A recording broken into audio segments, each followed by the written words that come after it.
बिस्मिल्लाहिर्रहमानिर्रहीम। जी हम last time कर रहे थे ये पेपर ही। तो पहला पेपर हमारा कंप्लीट हो गया था, तो अब ये सेकंड वाला पेपर है। हाँ जी, ये पेपर देखें ज़रा। मैं चाह रहा था कि पहले हम ना 2023 में जो पेपर हुए ना सारे वो डिस्कस कर लें, फिर 2022 वाले, 21 वाले, 20 वाले, मेरे ख्याल में 5 सालों के पेपर हम कर लें ना अगर तैयार, तो वो हमारा ओवरऑल ना तैयार हो जाता है, बेशक वो सब्जेक्ट के लिए हो या वन पेपर एमसीक्यूज़ के लिए हो। ठीक है, क्योंकि पहले लेक्चर में बड़ा डिटेल में बता चुका हूँ कि इस वन पेपर एमसीक्यूज़ का फ़ायदा क्या होता है और ये क्यों तैयार करना ज़रूरी है, क्योंकि ये एक ऐसी चीज़ है जो हर हाल में ना आपको करना ही पड़ेगा। अच्छा, इसमें फिर मैंने ना 3 चीज़ें बताई थी आप लोगों को कि इन पेपर्स के अंदर जो क्वेश्चन आ रहे हैं ना, जो इंग्लिश के क्वेश्चन है, मैथ के क्वेश्चन है और उर्दू के क्वेश्चन है, ये बहुत कम रिपीटेड होते हैं। मतलब कह लो कि इनकी रिपीट होने की जो रेशो है ना वो 5% है। लेकिन इसके अलावा जो बाकी क्वेश्चन है ना, जनरल नॉलेज को हो गए, पाकिस्तान स्टडी हो गया, इस्लामियात हो गया, उनकी जो रिपीट की रेशो है ना वो तकरीबन 60% है। मतलब वो क्वेश्चन रिपीट होते हैं और सेम वही आते हैं पेपर्स के अंदर ना। तो इसलिए जो आपने इंग्लिश, मैथ और उर्दू के हैं ना क्वेश्चन, उनको ज़रा आप थोड़ा सा सिर्फ नज़रों से गुजार भी लें, खैर है, लेकिन जो बाकी है ना इन तीनों के अलावा उन क्वेश्चंस को ना ज़रा बार बार देखें। हाँ जी, डिस्कस करते हैं।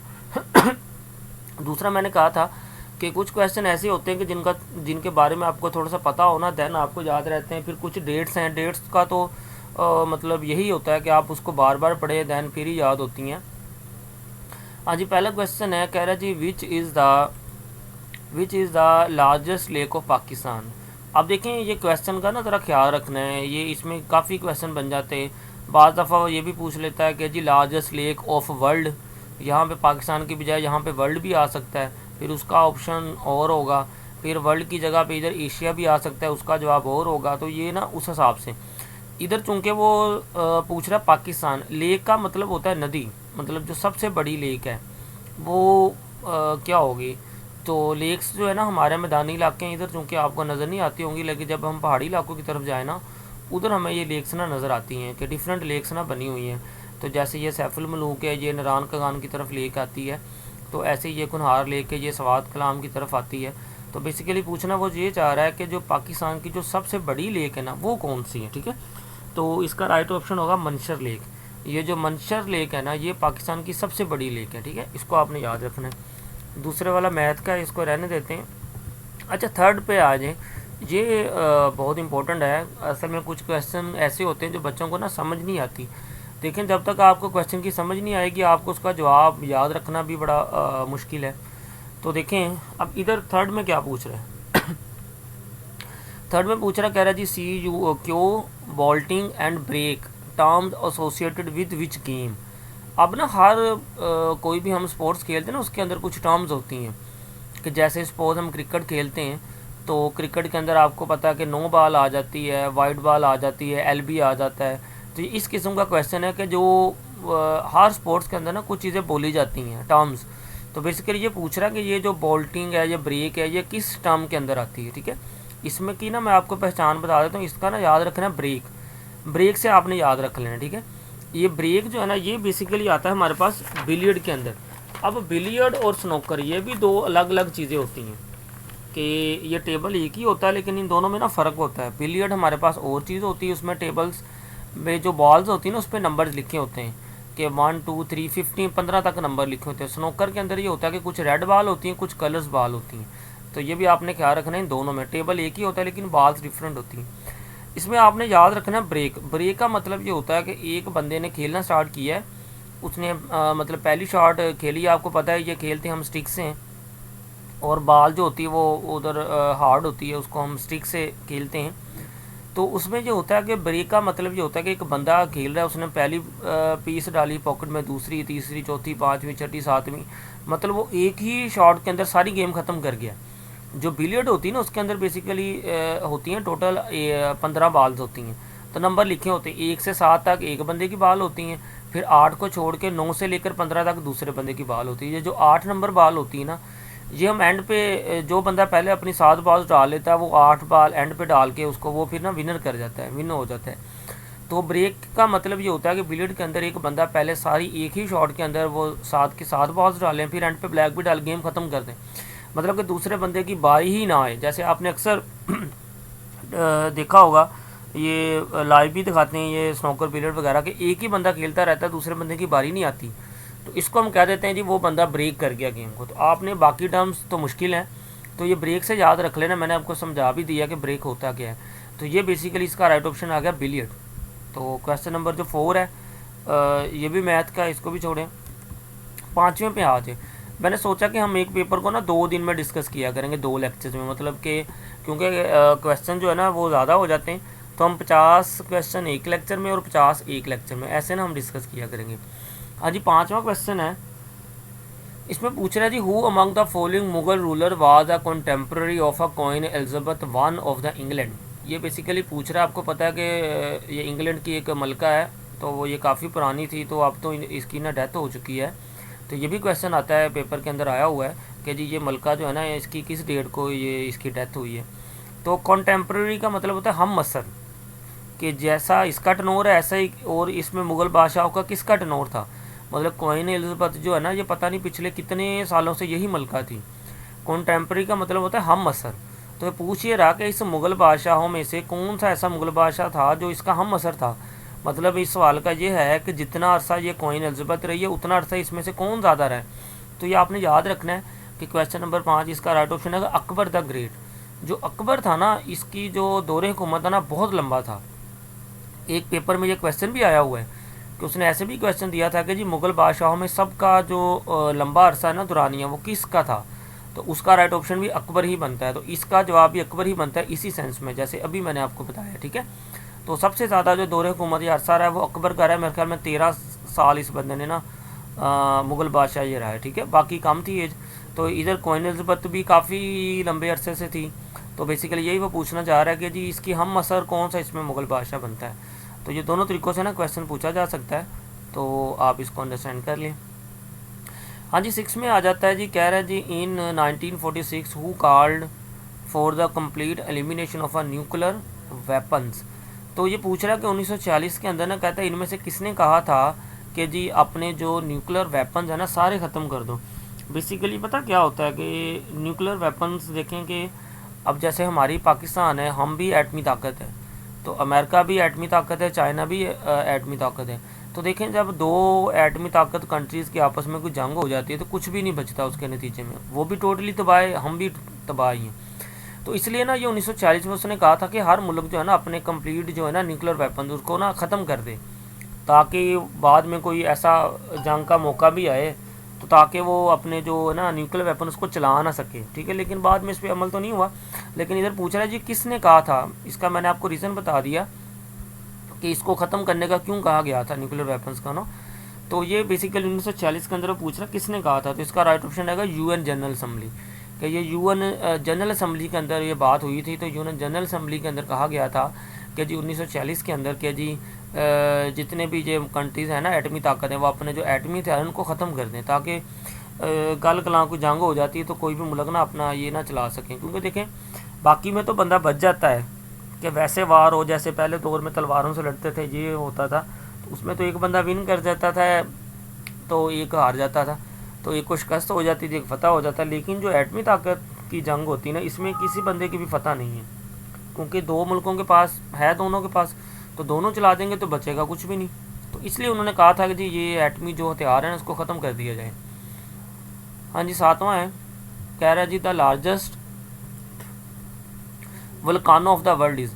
तो ये पूछ रहा है जी सबसे बड़ा जो वल्कानो है ना दुनिया का वो कौन सा है। वल्कानो मेरे ख्याल में बोलते हैं आतिशफ़शां, जो पहाड़ों के अंदर वो आग से निकलती है ना आतिशफ़शां होते हैं, वो ये पूछ रहा है कि सबसे बड़ा जो दुनिया का जो है ना लार्जेस्ट वल्कानो वो कौन सा है। तो ये आपने याद रखना है, ये जो पहले है ना मोना लोआ, ये है दुनिया का सबसे बड़ा ना आतिशफ़शां, ठीक है। नेक्स्ट क्वेश्चन नंबर 8 है, कह रहा है जी the charismatic leader Quaid Azam Mohammad Ali Jinnah and the creation of Pakistan. कह रहा है जी ये बेसिकली बुक का नाम है। तो ये कह रहा है जी बुक जो है ना ये किसने लिखी थी, तो ये राइटर का पूछ रहा है, तो बुक का उसने नाम दे दिया कि क्रिस्मेटिक लीडर कायद आज़म मोहम्मद अली जिन्ना, ये बुक का नाम है। तो इनमें से बंदों में से पूछ रहा है कि ये वाली बुक जो है ना किस बंदे ने लिखी थी, ठीक है। तो ये वाला आपने याद रखना है, ये वाली बुक लिखी थी सिकंदर हयात ने, ठीक है। क्योंकि ये देखिए आप ना ऐसे क्वेश्चन इनका कोई कंसेप्ट कुछ नहीं होता, जैसे ऊपर बाकी मैं हर क्वेश्चन की ना थोड़ी सी थ्योरी बता रहा हूँ ताकि ना आपको वो अंडरस्टैंड करने में आसानी रहे। तो ये तो बुक है, सिंपल बुक का नाम है, तो ये आप बार बार पढ़ेंगे तो ये याद हो जाएगा। तो ये बेसिकली लिखी थी सिकंदर हयात ने। हाँ जी, नेक्स्ट है क्वेश्चन नंबर 9 है, कह रहा जी a matter can exist in which of the following forms. Matter कह रहा जी जो ये जनरल साइंस का क्वेश्चन है, कह रहा जी जो मादा होता है ना वो किस किस फॉर्म में पाया जाता है, ये आपने बताना है। तो ये हमें पता है कि इसकी लिक्विड, इसकी 3 किस्में होती हैं, हमने छोटी क्लासेस में पढ़ा होगा 7-8 क्लास में भी, कि जी मादे की 3 हालतें होती हैं, गैस, माया और ठोस, ये वाली। तो इंग्लिश में इसको कह देते हैं जी लिक्विड, गैस और सॉलिड। तो डी है ऑल ऑफ दिस, तो ये डी वाला इसका ऑप्शन आ जाएगा जी, ऑल ऑफ दिस। हाँ जी, क्वेश्चन नंबर 10 है, ये ऐसे जो क्वेश्चन है ना बेसिकली, जैसे कह रहा है जी who chaired Asia Pacific group of UNESCO for the year 2020 from Pakistan. अच्छा, ऐसे क्वेश्चन को भी आपको याद करने की ज़रूरत नहीं है। क्यों? क्योंकि ये वाले जो क्वेश्चन है ना ये कभी भी रिपीट नहीं होते। क्यों नहीं होते? क्योंकि ये बेसिकली चले जाते हैं करंट अफेयर्स के अंदर, ठीक है। वैसे मैं इसका आंसर बता देता हूँ, ये मोइनुल हक था कि जिस बंदे ने ना एशिया पैसिफिक ग्रुप में ना उसकी जो पाकिस्तान की तरफ से नुमाइंदगी की थी या चेयर्ड में था, तो ये मोइनुल हक था। तो ये बेसिकली ना करंट अफेयर के अंदर चले जाते हैं। तो क्वेश्चन नंबर 11 है कि ये इंग्लिश का कह रहा है जी she is good runner but I have not. तो इसका राइट ऑप्शन क्या आएगा देखते हैं। I have not seen her by running, इसका आ जाएगा अपेरेंटली। तो इसका राइट ऑप्शन आएगा अपेरेंटली। 12 वाला मैथ का है, इसको छोड़े। हाँ जी, 13 पे चलते हैं। 13 बेसिकली जनरल नॉलेज का है, कह रहा है जी ड्यूरिंग मुग़ल रूल बख्शीवाद, मतलब कि जब मुग़ल का दौर था ना कि तो उसमें पूछा है जो बख्शी था ना वो क्या था इन मुग़लों के दौर में। तो बख्शी बेसिकली ये था कि ये था जी इंचार्ज ऑफ मिलिट्री अफेयर्स। ये जो बख्शी था ना, जब मुग़लों का दौर चल रहा था उस दौर में बख्शी एक बंदा ही था, ये बंदे का नाम है बख्शी। तो ये इंचार्ज था मिलिट्री अफेयर्स का, ठीक है जी। तो ये आपने याद रखना है। नेक्स्ट है जी which religion followers are not allowed to eat sehri while keeping the fast. मतलब इसमें वो कह रहा है जी कौन से मज़हब के लोग ऐसे हैं कि फ़ास्ट मीन जैसे पता है रोज़ा तो रखते हैं लेकिन सहरी नहीं करते। जैसे हम मुसलमान हैं, हम तो आपको पता है कि हम सहरी करते हैं। तो लेकिन इसमें पूछा कि कौन से मज़हब के लोग ऐसे हैं कि जो रोज़े तो रखते हैं लेकिन वो सहरी नहीं करते। तो इसमें ना ये दोनों आ जाएंगे कि क्रिश्चियन भी जो यहूदी है ये भी रोज़े रखते हैं, और सॉरी क्रिश्चियन ईसाई है ये भी रोज़े रखते हैं, जूज़ है यहूदी है ये भी रोज़े रखते हैं। तो इसका राइट ऑप्शन आएगा बोथ ए एंड बी।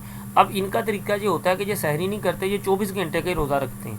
मतलब कि जैसे सपोज 6 बजे इन्होंने रोज़ा खोला है और अगला जो है ना अगले दिन वो 6 बजे ही फिर उसको खाना खाते हैं, मतलब ये सहरी नहीं होती इनकी।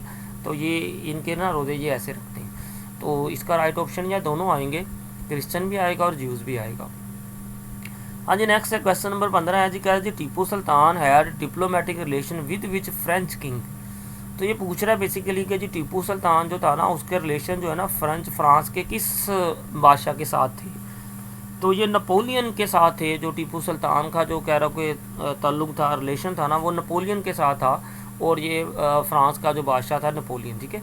अब ये क्वेश्चन ऐसे भी आ जाता है कि जी नेपोलियन किस मुल्क के से था या किस मुल्क का बादशाह था। तो ये दोनों तरीक़ों से ना क्वेश्चन पूछा जा सकता है। तो टीपू सुल्तान वाला भी ऐसे ही है, तो ये भी ऐसे ही है। तो दोनों तरीक़ों से पूछा जा सकता है, तो आपने याद रखना है, ठीक है जी। नेक्स्ट है जी क्वेश्चन नंबर 16, कह रहा है जी the number of bones in new born baby. तो बेसिकली ये पूछ रहा है कि जब बच्चा पैदा होता है ना तो उसके अंदर हड्डियाँ कितनी होती हैं। तो इसके अंदर भी ना 2 क्वेश्चन बनते हैं, मैं दोनों आपको बताता हूँ। कि पहला तो ये है कि जब बच्चा पैदा होता है ना तो तब उसके अंदर हड्डियाँ होती हैं 300, इसका राइट ऑप्शन आएगा सी, 300 है।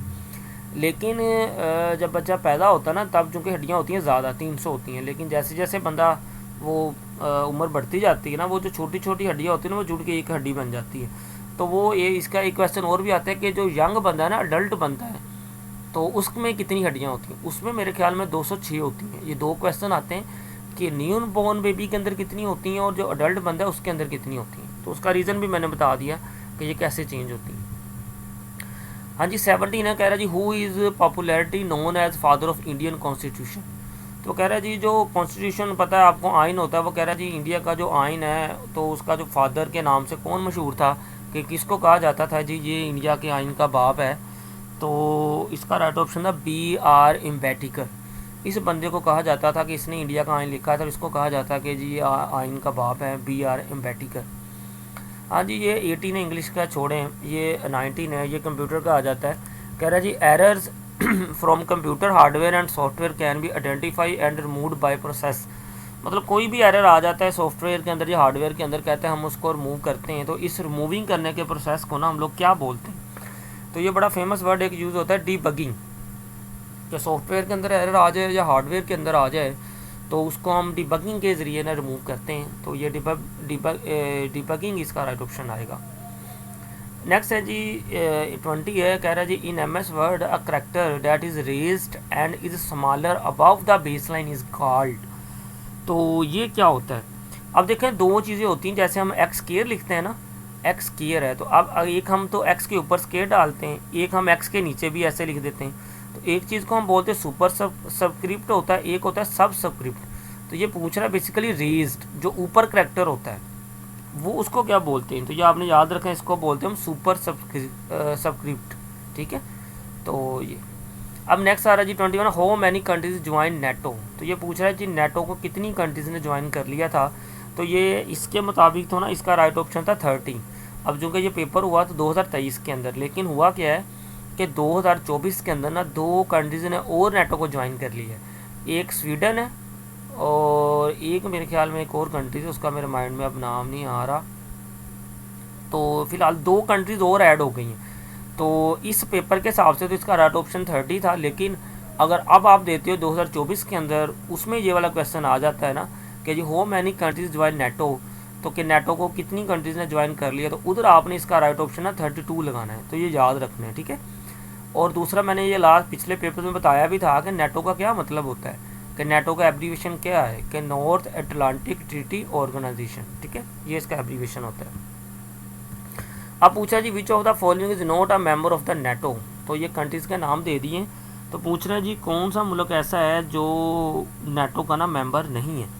तो इसका राइट ऑप्शन होगा चाइना। चाइना अभी तक ये जो है ना इसका नेटो का मेंबर नहीं है। 32 कंट्रीज़ हैं तो उसके अंदर चाइना नहीं शामिल है। हाँ जी 23 है, कह रहा जी which mosque was ordered by Allah to destroy. कि ये बेसिकली इसमें कह रहा है कि जी अल्लाह ताला ने किस मस्जिद को कहा था कि जी इसको तबाह कर दे, जी हुक्म हुआ था जिसको गिरा दें उस मस्जिद को। तो ये 23 इसका राइट ऑप्शन है कि ज़िरार। मेरे ख्याल में जितना कि मैंने पढ़ा है, इस मस्जिद के अंदर कहते हैं बैठ के ना वो साजिशें करते थे काफिर यहूदी वगैरह ना, तो इसलिए कहा गया था कि इसको ना मतलब कि शहीद कर दिया जाए इस मस्जिद को ना। कुरान पाक में भी इसका जिक्र है। तो ये मस्जिद का नाम ज़िरार है। हाँ जी 24 है, कह रहा है जी which of the following cities was the former capital of Pakistan. तो देखें, अब तो जो मौजूदा कैपिटल है ना हमारा जो पाकिस्तान का, वो तो इस्लामाबाद है, लेकिन इसमें ये पूछ रहा है कि जी इस्लामाबाद से पहले कौन सा इसमें सिटी था जो पाकिस्तान का कैपिटल ना रहा है। तो ये कराची था पहले। इस्लामाबाद से पहले पाकिस्तान का कैपिटल ना कराची था, तो फिर बाद में कराची से चेंज होकर ना इस्लामाबाद हुआ है, तो इसका राइट ऑप्शन कराची आएगा। हाँ जी ये 25 है, ये भी बुक का नाम है। जैसे अभी हमने पीछे भी एक बुक पढ़ी है कि जिसमें वो क्रिस्टमेटिक लीडर का आइडिया था, वो सिकंदर ही ने लिखी थी। तो ये भी इधर एक बुक है कि जी आप ब्रीफ हिस्ट्री ऑफ टाइम। तो ये बुक का नाम है ब्रीफ हिस्ट्री ऑफ टाइम। ये पूछ रहा है जी ये बुक को किस बंदे ने लिखा था। ये सारे राइटर्स के नाम हैं। तो ये आपने याद रखना है कि इस बुक को लिखा था स्टेफन हॉकिंग।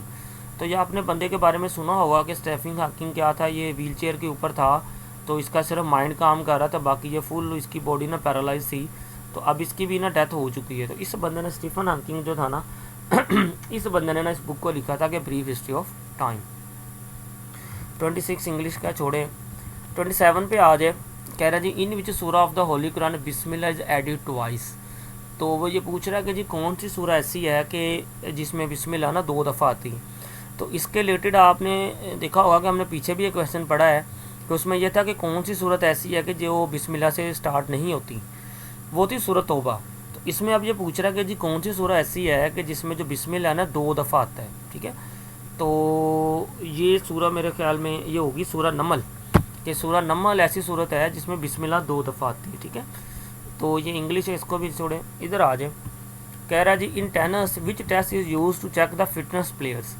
तो कह रहा है टेनिस के अंदर जो प्लेयर की फ़िटनेस चेक करनी होती है ना, उसके लिए टेस्ट जो है ना कौन सा यूज़ किया जाता है। तो वो टेस्ट हम लोग बेसिकली इसको कहते हैं डायर टेस्ट।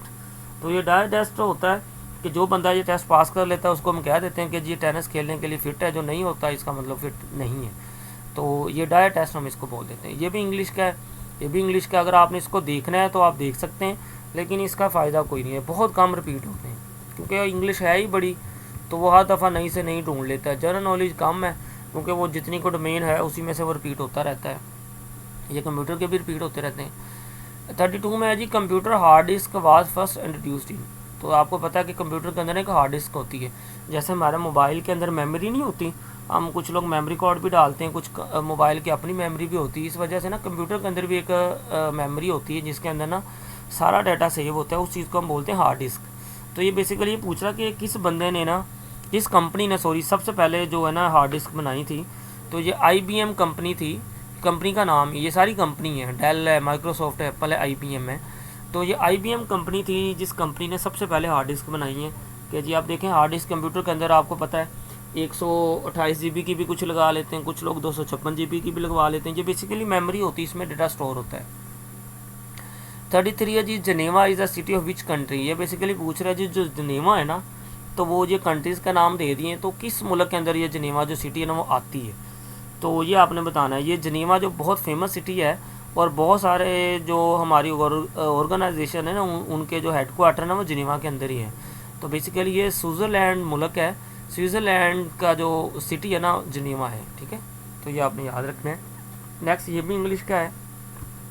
35 पे आ जाए।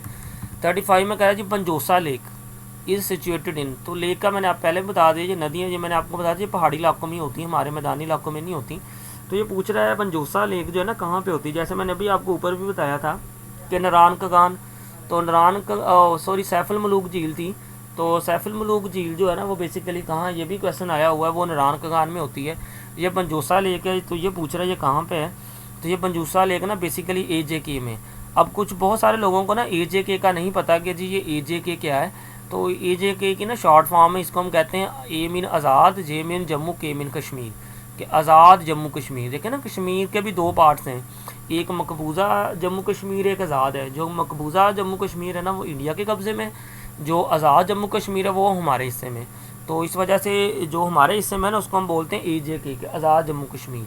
तो ये जो पंजोसा लेक है ना ये आज़ाद जम्मू कश्मीर में AJK के अंदर है। तो ये भी इंग्लिश का है। 37 पे आ जाए। ये पूछ रहा है Arab spring started from which country. तो ये अरब स्प्रिंग कहता है किस मुल्क से स्टार्ट हो रही है। तो ये बेसिकली ये स्टार्ट होती है तुनिशिया से, ठीक है जी। 38 भी इंग्लिश का है। 39 देखते हैं। 39 में कह रहा है, ये भी करंट फेयर का। देखें ऐसे क्वेश्चन भी आपने छोड़ देने, इनको एवं पागलों की तरह याद नहीं करते रहना। तो क्योंकि ये करंट फेयर के अंदर आते हैं। वो पूछ रहा है जी 2006 के अंदर कह रहा है जी कौन जो है ना बॉलिंग कोच पाकिस्तान का ना हुआ था सिलेक्ट। तो ये बेसिकली इसका राइट ऑप्शन तो था वकार यूनुस, लेकिन ऐसे क्वेश्चन नहीं आते होते। इसमें ये होता है कि आप मौजूदा का याद कर सकते हैं कि जी अब जो पाकिस्तान का बॉलिंग कोच है ना वो कौन है, तो ये आप याद रख सकते हैं। तो अब का बॉलिंग कोच, तो ये करंट फेयर में ये बेसिकली पूछा जाता है। 40 क्वेश्चन है जी, when did Pakistan join the OIC। तो ये पूछ रहा है जी पाकिस्तान ने OIC को कब ज्वाइन किया था। OIC का मतलब क्या होता है। OIC का मतलब होता है कि O मीन है जी ऑर्गेनाइजेशन, I मीन इस्लामिक है, C मीन कॉपरेशन है, कि ऑर्गेनाइजेशन इस्लामिक कॉपरेशन। तो ये बेसिकली जो हमारे मुस्लिम कंट्रीज़ है ना वो सारे कंट्रीज़ ने मिल के ना ये OIC बनाई हुई थी कि किसी भी कोई मुस्लिम कंट्रीज़ का मसला होता है तो वो सारी कंट्रीज़ मिल के उस पर ना बात करें। तो इसी वजह से ना सारे जो मुस्लिम कंट्रीज़ हैं उसने इसको ना ज्वाइन किया हुआ था OIC को। तो इसका क्वेश्चन काफ़ी आते हैं। ये OIC का भी पूछ लेता है कि जी OIC किसका एब्रीवेशन है, OIC का हेडक्वार्टर कहाँ पे है, ये भी क्वेश्चन आता है। तो OIC का हेडक्वार्टर सऊदी अरब का कैपिटल है जद्दा, वहाँ पे है। तो आप इधर बेसिकली पूछ रहा है कि जी OIC जो को पाकिस्तान ने इसको ना कब ज्वाइन किया था। तो पाकिस्तान इसको ज्वाइन किया था 1969 में। तो ये बी वाला इसका राइट ऑप्शन आएगा। 41 में है जी cloud gate is located in. तो ये गेट एक दरवाज़ा सा बना हुआ है। तो ये पूछ रहा है बेसिकली ये कहाँ पे है। तो ये सारे ना अमेरिका की सिटीज़ ही हैं, शिकागो हो गया, लस्का हो गया, सैन फ्रांसिस्को हो गया। तो पूछ रहा है जी क्लाउड गेट जो है ना वो इसके की सिटी में है। तो ये आपने याद रखना है कि जो क्लाउड गेट है ना वो शिकागो के अंदर है, ठीक है। शिकागो भी USA का सिटी है, वहाँ पे ये क्लाउड गेट ना बना हुआ है। तो 42 में है जी when did the Indian mutiny take place. तो ये इंडियन जो जंग आज़ादी का ना म्यूटनी वार भी इसको कह देते हैं। जो जंग आज़ादी बेसिकली कब स्टार्ट हुई थी ये आपको पता है, तो आपने बुक्स में भी पढ़ा होगा। 1857 में जंग आज़ादी स्टार्ट हुई थी। तो इसका म्यूटनी भी इसको बोल देते हैं, म्यूटनी वार भी है, तो इसको बोलते हैं। 43 में है जी, Azad Pathan project will be constructed on which river. तो ये पूछ रहा है कि आज़ाद पठान प्रोजेक्ट था, वो पूछ रहा है कि जी किस दरिया के ऊपर ना ये प्रोजेक्ट स्टार्ट हुआ था। तो आपने उस दरिया का नाम बताना है जी, ये दरिया जहलम के ऊपर ना स्टार्ट हुआ था, ठीक है जी, आज़ाद पठान प्रोजेक्ट। हाँ जी, 44 इंग्लिश का है। 45 देखें, ये भी बहुत इंपॉर्टेंट क्वेश्चन है, इंटरव्यूज़ में भी ये क्वेश्चन पूछा जाता है 45। तो ये कह रहा है जी, how many princely state at the time of the subcontinent partition decided to join the Pakistan out of 565। तो हुआ ये था कि जब पाकिस्तान अलहदा हो गया था सब कॉन्टिनेंट से, तो उसकी टोटल रियासतें थी 565। तो इधर पूछ ये रहा कि जी 565 रियासतों में से कितनी रियासतों ने ना पाकिस्तान को ज्वाइन किया था। तो 565 रियासतों में से सिर्फ 13 रियासतें जो थी ना, उन 13 रियासतों ने पाकिस्तान को ज्वाइन किया था। तो इसका राइट ऑप्शन आएगा C13। 46 में है जी, the Punjab Radcliffe give an unjust award including फूलिंग तहसील इंडियन साइड।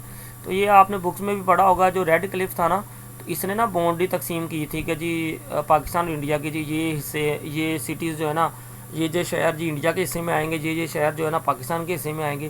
तो इस बंदे ने नाइंसाफ़ी की थी, तो इंडिया के हिस्से में इसने ज़्यादा सिटीज़ दे दिए थे, पाकिस्तान के हिस्से में कम दिए थे। तो ज़्यादा फेवर इसने इंडिया की थी। तो यही वो पूछ रहा है कि इसने जो नाइंसाफ़ी करके इंडिया को तहसीलें दी थी ना, वो कौन कौन सी थी, बेसिकली ये पूछ रहा है। तो इसमें 46 का जो आएगा ना, वो भी आएगा कि गुरदासपुर पठानकोट। बेसिकली ये दोनों तहसील पाकिस्तान के अंदर बनती थी, तो लेकिन इस बंदे ने क्या किया कि इस बंदे ने ये दोनों दे दी हैं इंडिया को। और इसे देने की रीज़न ये थी कि गुरदासपुर और पठानकोट से ना कश्मीर का रास्ता बड़ा क्लियर था। तो इस वजह से इस बंदे ने ना ये दोनों जो है ना स्टेट, उसको तहसील जो है ना इंडिया को दी थी, ठीक है। तो इसलिए मैं आपकी ना ये क्वेश्चन की थोड़ी थोड़ी हिस्ट्री इसलिए बताता हूँ कि ये ना आपको याद रखने के लिए ना आसानी रहेगी। वैसे तो रट्टे ही हैं, रट्टे तो मार नहीं मारने, लेकिन ये कि अगर थोड़ी बहुत आपको हिस्ट्री पता होगी ना, तो वो याद रखने में, रिमेम्बरिंग करने में चीज़ ना आसानी रहती है। ये 47 पूछ रहा है, कह रहे the world deepest trench the Marina trench is located. अच्छा, अब इसका क्वेश्चन भी दो तरीक़ों से आता है। ये भी क्वेश्चन आता है कि जो दुनिया का जो सबसे डीपेस्ट है ना, वो क्या है। तो ये आपने याद रखना है कि जो दुनिया का डीपेस्ट पार्ट है ना, वो ट्रेंच ऑफ द मरीना है। अब इधर वो पूछ रहा है जी, मरीना जो है ना, ये कहाँ पे लोकेटेड है, इधर ये पूछ रहा है, ठीक है। ये आएगा पैसिफिक ओशन। तो मैंने आपको पैसिफिक ओशन का भी बताया था कि पैसिफिक ओशन जो है ना, दुनिया का सबसे बड़ा ओशन है, ठीक है। तो ये जो मरीना ट्रेंच है ना, ये लोकेटेड है पैसिफिक ओशन के अंदर। अब इसका मैंने बताया कि क्वेश्चन एक और भी तरीके से आता है कि दुनिया का सबसे डीपेस्ट हिस्सा कौन सा है या उसका क्या नाम है, तो उसको हम मरीना ट्रेंच कहते हैं। तो इधर पूछ रहा है जी मरीना ट्रेंच कहाँ पे है, तो वो मैंने बता दिया पैसिफिक ओशन के अंदर। फिर नेक्स्ट कह रहा है जी, after cold war a new cold war और cold war 2 has arises between. Cold war पहले एक जंग हुई थी, तो पूछ रहा है उसके बाद ना कोल्ड वार 2 भी हुई थी। तो ये पूछ रहा है जी, जो कोल्ड वार 2 हुई थी ना, तो वो किन किन दो मुल्कों के दरमियान हुई थी। तो वो हुई थी चाइना और यूएस के दरमियान हुई थी। ये आपने याद रखना है, चाइना और यूएस के दरमियान। 49 में आ रहा है जी, Agra summit was a 2 day summit which remained. तो आगरा समिट कह रहा है 2 दिन की ये समिट थी। तो वो कह रहा है जी, ये क्या हुई थी, कामयाब हुई थी या नहीं कामयाब हुई थी या डिले हो गया था, तो क्या इसका रिजल्ट कंक्लूजन निकला था। तो इसका हम कहेंगे अनकंक्लूजन है। मतलब 2 दिन ये समिट चलती रही, लेकिन कोई भी इसका मतलब फैसला नहीं हो सका जी। इसका जो भी हमने इसमें तय करना था, वो कुछ भी तय नहीं हो सका। हाँ जी, 50 क्वेश्चन है, लास्ट वाला क्वेश्चन है। तो कह रहा है जी, which out of the following countries hosted most refugees in 2012। Refugees हम बोलते हैं जो दूसरे मुल्कों से आते हैं ना। तो जैसे अब अफ़गानिस्तान थे, उधर हालात ख़राब थे, तो सबसे ज़्यादा अफ़गानिस्तानी जो लोग थे वो हमारे पाकिस्तान ने उनको कहा जी आ जाओ हमारे मुल्क में, इनको बोलते हैं रेफ्यूजीज़। तो इधर पूछ रहा 2012 के अंदर जो सबसे ज़्यादा रेफ्यूजीज़ को किसने पनाह दी थी, तो ये पाकिस्तान है। अभी भी स्टिल भी करंटली भी मेरे ख्याल में अगर ये क्वेश्चन आता है तो इसका जवाब भी पाकिस्तान ही होगा, क्योंकि अभी भी जो अदर कंट्रीज़ से लोगों को जो पनाह सबसे ज़्यादा दी हुई ना, वो पाकिस्तान ने दी हुई है। तो अब थोड़ी सी इन्होंने सख्ती की है कि इन्होंने कहा जी जो जो अफ़गानिस्तान के लोग हैं ना, वो हमारा मुल्क छोड़ दें। तो अब वो काफ़ी लोग जो है ना, हमारा जो अफ़गानी है ना, वो छोड़ के अपने मुल्क को जा चुके हैं। तो लेकिन ये कि जब भी उन मुल्कों के हालात ख़राब होते थे, तो पाकिस्तान ने ही उनको सबसे ज़्यादा ना उनको दी थी, होस्ट किया था, मतलब उसको अपने मुल्क में स्टे करवाया था, ठीक है। रेफ्यूजीज इस चीज़ को बोलते हैं। तो ये 50 क्वेश्चन हमारे हो गए। तो इंशाल्लाह इसी पेपर के 50 क्वेश्चन हम कल को करेंगे। तो आप इनको देखें, पढ़ें, अंडरस्टैंड करें और साथ साथ इसकी तैयारी करते जाएँ। इंशाल्लाह ये छुट्टियों के बाद ना जॉब्स आनी है, तो ये आपको हर हवाले से इम्पोर्टेंट है। देखें इसमें हमारा सारा कुछ क्लियर हो रहा है, जनरल नॉलेज भी क्लियर हो रहा है, पाकिस्तान स्टडी भी क्लियर हो रहा है, और दूसरा कंप्यूटर भी क्लियर हो रहा है, उर्दू भी क्लियर हो रहा है। तो इसलिए हर हवाले से ये चीज़ें ना इम्पोर्टेंट है। और पीपीएससी जो है ना, मैंने खुद मतलब 2-3 पेपर दिए हैं और यही क्वेश्चन वो बार बार रिपीटेड करता है। तो पहली बार मैंने दिया था, मुझे बड़ा मुश्किल लगा टेस्ट, लेकिन मैंने दोबारा तैयार करके दिया, मुझे काफ़ी आसान लगा। मुझे उसमें से कम 40 से 50 क्वेश्चन आते थे, क्योंकि वो इन्हीं पेपर, मैंने सिर्फ यही पेपर्स पढ़े थे और इन्हीं पेपर्स में वो क्वेश्चन जो बार बार रिपीट हो रहे वही उस पेपर में आए हुए थे। तो इसलिए आप इसको कोशिश करें, इसको साथ साथ अंडरस्टैंड ना करते जाएँ। ठीक है जी, ओके जी, अल्लाह हाफिज़।